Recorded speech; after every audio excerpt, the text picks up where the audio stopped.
Hello everyone, welcome back to Gyan Aarti. तो चलिए आज स्टार्ट करते हैं आज का topic which is Chamoli disaster. अब आपको ये याद होगा कि February 7 को आपके उत्तराखंड में एक डिज़ास्टर हुआ था, ठीक है। और वो डिज़ास्टर क्या था? It was due to avalanche. Uttarakhand के चमोली डिस्ट्रिक्ट में हुआ था ये, जिसमें 27 लोगों की जान गई थी and around 200 people were reported missing. Now geological survey of India ने अपनी रिपोर्ट सबमिट करी है कि इसके कॉज क्या थे, ठीक है। अब फ्लैश फ्लड आए क्यों थे? ऐसा हुआ था कि एक बहुत ही लार्ज मास ऑफ स्नो साथ के साथ ice and rock avalanche along with a hanging mass of rock crashed into the Raunthigarh valley flow, ठीक है। Now this impact pulverized the combination of rock, snow and ice, causing a rapid flow downstream of Ronthigad and into the Rishi Ganga Valley, leading to the disaster. A contributing factor was unusually warm weather in the region. अब देखिए global warming की वजह से अब warm reason तो रहने ही लगा है, हर जगह ही वार्म रहने लगी है। And me belonging to Uttarakhand I realise कि कितना ज़्यादा ग्लोबल वार्मिंग हो रहा है, क्योंकि पहले यहाँ पे इतनी गर्मी नहीं होती थी। इनफैक्ट पानी में फ़्लो भी बहुत कम हो गया है, रिवर्स में फ़्लो भी बहुत कम हो गया है, ठीक है ना। इतना सब कुछ होने के बाद जो वाटर था वो भी वार्म था। तो देखिए जब वेदर वार्म था, जब वेदर वार्म होता है ना तो क्या होता है कि रिवर्स में फ़्लो बढ़ जाता है, उन रिवर्स में जिनका ओरिजिनेशन ग्लेशियर से होता है। क्यों? क्योंकि वो पिघलने लगते हैं, और जब वो पिघलते हैं तो फिर पानी का फ़्लो बढ़ जाता है, ठीक है। Now there was no evidence of a glacial lake outburst having caused the event.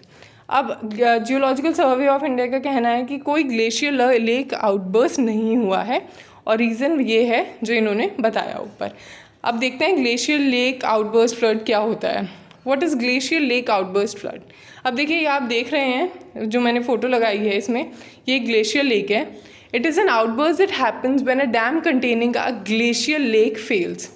अब देखिए ग्लेशियर लेक का मतलब ये नहीं होता कि ग्लेशियर बह रहा है, ठीक है। ग्लेशियर लेक का मतलब होता है कि ग्लेशियर से जो पानी आ रहा है वो एक लेक में जा रहा है, ठीक है, and that is moving, okay.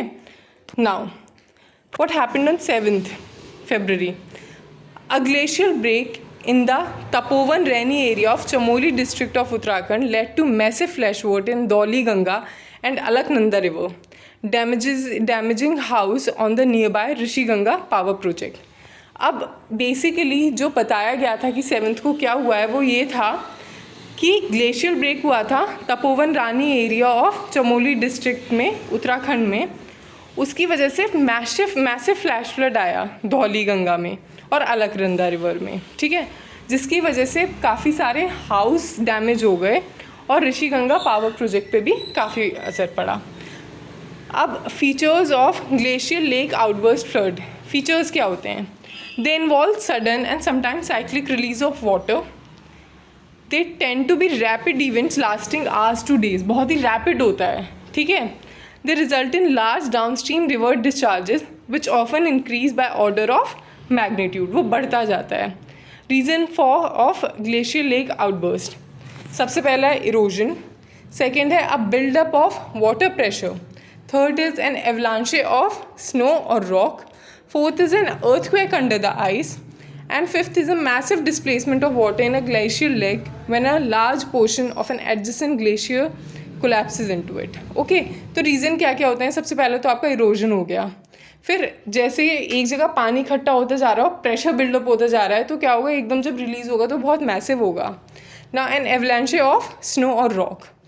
Fourth is earthquake, जब अर्थक्वेक आएगा तो नॉर्मल सी बात है डिस्प्लेसमेंट होगा, आइस डिस्प्लेस होगी और वो जहाँ पे भी गिरेगी वहाँ पे वो एक मतलब प्रेशर क्रिएट कर देगी, ठीक है। Now massive displacement of water in a glacier lake when a large portion of an adjacent glacier collapses into it. ये तो आप समझ गए होंगे, जब इधर का ग्लेशियर इधर कोलैप्स होगा, ठीक है, तो मैसिव डिस्प्लेसमेंट होगा, okay. I hope you like the video, please hit the like and the subscribe button.